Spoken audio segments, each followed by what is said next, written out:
it's Rachel from Ladle by Ladle. I wanted to talk about my eating disorder, how I developed it, and thus how I recovered from it. Obviously, I've talked about this a lot on my blog, and my entire recovery story is available there if you would rather just read it. I'm going to link it down below. On my 20th birthday is just the first memory I have of me feeling like I possibly should stop eating food to gain weight. I was a really healthy weight. In fact, I'm pretty sure I was the exact same weight that I am now. I was home with my parents. I had a few friends come over. My mom made me a cake. I remember eating the cake, like 3 or 4 pieces or whatever, you know, fuck it, it was my birthday. And then afterwards, I just remember looking at myself in my full-length mirror in my bedroom at home and thinking, you're so fat and I can't believe you ate so much food today. Like, how could you let yourself get to this point? And all of these things, which were crazy. And at the time, I didn't realize that I had somehow developed a body dysmorphic disorder. It happened a little slowly at first, and then really fast. So basically, I didn't even understand what calories were when this began. I mean, I'd heard them, I knew food had them, I knew maybe we were supposed to eat 2,000, but I didn't quite really know. So I started going on to Google and Googling how to lose weight fast, I need to lose weight, how does losing weight work, all of these things. And basically, this whole calorie in, calorie out theory reigned supreme among my Google results. I started eating 1,200 calories, and then in my brain I was like, well, the less calories I eat, the less weight I'll gain. I just thought, if I can get my net calories for each day at 0, then I win, right? I'll keep losing weight.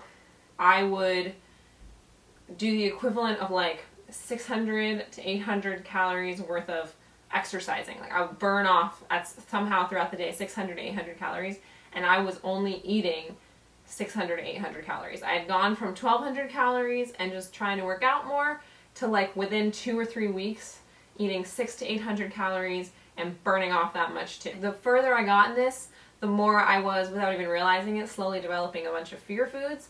Foods that were my favorite, you know, before all this journey, like macaroni and cheese and cake and baked goods, candy. I immediately was like, those foods are the devil. Without any like nutritional reasons behind it, except for I just wanted a reason not to have to eat those calories. And I basically cut almost every food group out of my diet, except for like very specific safe foods that I was okay eating, like oatmeal cooked in water with no toppings.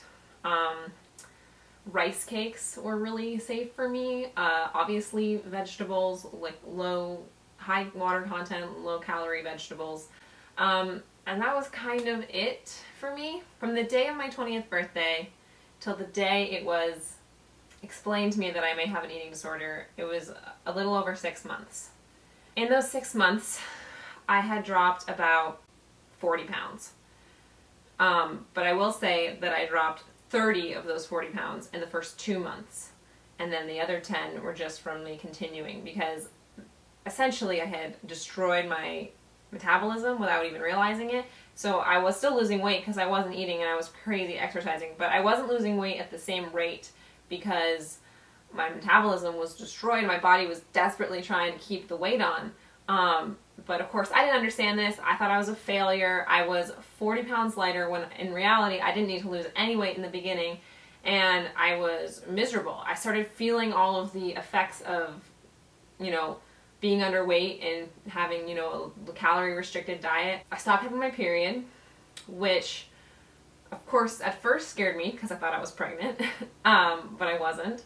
And then I Googled why I may have lost my period, and they were like, well, really active people lose their periods. So I had sort of negotiated that away in my mind as nothing to worry about. I was really cold all the time. My bones all stuck out of my body, and I had a job at school that required me to just sit for long periods of time. I was so uncomfortable just sitting, not just because I didn't like to sit still, but also because like the bones were like hitting the back and the bottom of the chair, and it was just like constantly uncomfortable. If I crossed my legs would fall asleep immediately because I would pinch nerves all the time. My hair started falling out in the shower. My nails were super thin. Again, these were all things I just ignored. Biggest and most harmful issues though were in my organs. So first, my stomach.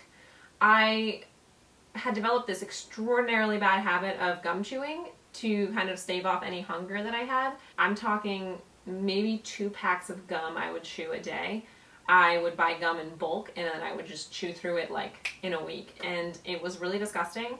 And I would start getting these really painful stomach aches. I was in class giving a presentation, and I remember like being in the middle of this presentation and just like doubling over. So I rushed myself to the student health center because I had a feeling it had to do with the gum. I explained how much gum I chewed, and they were like, well, basically because you're chewing sugar-free gum, they replace the sweetness in sugar-free gum with sorbitol, which acts as a laxative. Not only that, but because I was chewing so much of it, it was causing my intestines to go into a spasm, and they were like, basically just stop chewing gum and drink a lot of water and it will stop. And I didn't do that because I relied on the gum chewing so much, it was like an addiction. Almost a year we're talking about that I had this extreme stomach pain. Second of all was my heart. When you're in such an extreme calorie deficit like I was in, you start losing muscle. Your heart is a muscle, and it starts deteriorating if it doesn't have enough calories on board. So I began experiencing like periods of bradycardia where your heart just like slows down, and it was literally slowing down just to like barely keep itself beating. I went to the student health center again, and I was just like, I think I'm having a heart attack. At this point, when the bradycardia happened, this was maybe like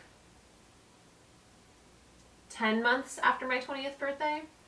So I had realized that I had an eating disorder and that I needed to recover, but I hadn't done anything about it. And now it had gotten to this point where my heart was hurting and I was physically deteriorating, and I realized that recovery was like the only option. So the doctor told me to go to see a therapist on campus, who the first therapist I saw turned out to be really useless. She, I don't even want to say she had good intentions. I'm not sure what her intentions were. She was really thin herself and clearly had her own body image issues and was kind of projecting a lot of that onto me. It was not a good situation, and I continued to not get better. But I continued to want to get better, and because I had this kind of like therapist, I took it upon myself to research how to recover from an eating disorder. Hi, kitty. I found the website Yourtopia, which of course, as you may know if you are familiar with my blog, is the theory of recovering by eating a minimum of 3,500 calories a day, which at the time I was like, fuck no, I'm never doing that. That's crazy. First, let's try and talk about getting me about 1,200. So I started this kind of path of quasi-recovery on my own. I upped my calories very slowly from 800 a day to eventually 1,500 a day. I completely stopped going to the gym. I only went to my yoga class maybe like 5 times a week, which still sounds like a lot, but was much scaled down from what I had been doing before. And I stayed in this sort of stasis quasi-recovery period for an additional year. I gained about 10 to 15 pounds in this period, and I definitely considered myself recovered. I thought, oh my god, I gained weight, I'm okay with it, I'm not exercising as much, I'm eating more, everything is a-okay.